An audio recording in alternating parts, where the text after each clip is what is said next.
एक कस्बे में एक विधवा अंधी औरत रहती थी। उसका एक बेटा था जिसके पालन पोषण की सारी जिम्मेदारी उसके कंधों पर थी। वह अपने बेटे को पढ़ा लिखा कर एक बड़ा आदमी बनाना चाहती थी, इसलिए उसने उसका दाखिला कस्बे के सबसे अच्छे स्कूल में किया। वह दिन रात मेहनत करती ताकि बेटे की स्कूल की फीस दे सके। लड़के के स्कूल के बच्चे उसकी माँ के बारे में जानते थे। वे सब उसे अंधी का बेटा कहकर चिढ़ाते थे। लड़का इससे बहुत परेशान था। उसे अपनी माँ पर शर्म आने लगी थी। वह उसके साथ कहीं भी आने जाने से कतराने लगा था। जब लड़का बड़ा हुआ तो उसकी शहर में अच्छी नौकरी लग गई। उसने अपनी माँ से वादा किया कि शहर में मकान लेकर वह उसे लेने आएगा, लेकिन वह शहर गया तो फिर लौटकर वापस नहीं आया। उसकी अंधी माँ उसका इंतजार करती रह गई। कई महीने बीत गए, लड़के की कोई खबर नहीं आई।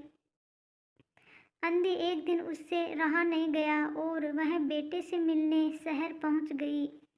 पूछते पूछते वह बेटे के ऑफिस पहुंची। वहां सिक्योरिटी गार्ड ने उसे रोक दिया।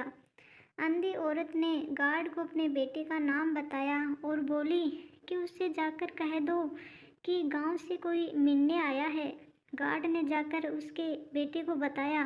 बेटे ने ऑफिस की खिड़की से देखा तो उसे अपनी माँ गेट के बाहर खड़ी नजर आई। वह ऑफिस में सबके सामने अपनी माँ की वजह से शर्मिंदा नहीं होना चाहता था। उसने कहला दिया वह ऑफिस में नहीं है। अंधी औरत वहाँ से चली गई। शाम को वह लड़का ऑफिस से घर जाने के लिए निकला। रास्ते में एक जगह काफ़ी भीड़ जमा थी।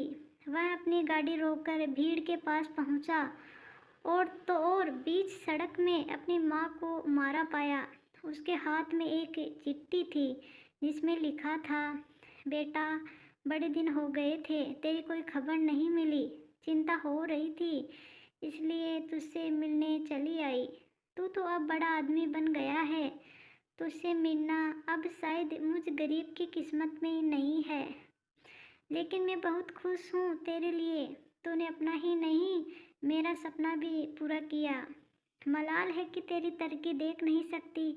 काश बचपन में तेरी आंखों में सरिया ना घुसा होता और मुझे तुम्हें अपनी आंखें न देनी पड़ी होती तो तेरी तरक्की अपनी आंखों से देखकर सुकून से मरती। तेरी अंधी माँ। यह पढ़कर लड़का फूट फूट कर रोने लगा। जिस अंधी माँ पर उसे शर्म आती थी, उसने उसके लिए कितना बड़ा बलिदान किया था।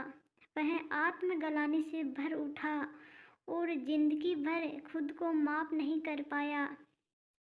सीख, दोस्तों, माता पिता अपने बच्चों के लिए अपना सर्वस्व निछावर कर देते हैं। उनका हमेशा सम्मान करना चाहिए।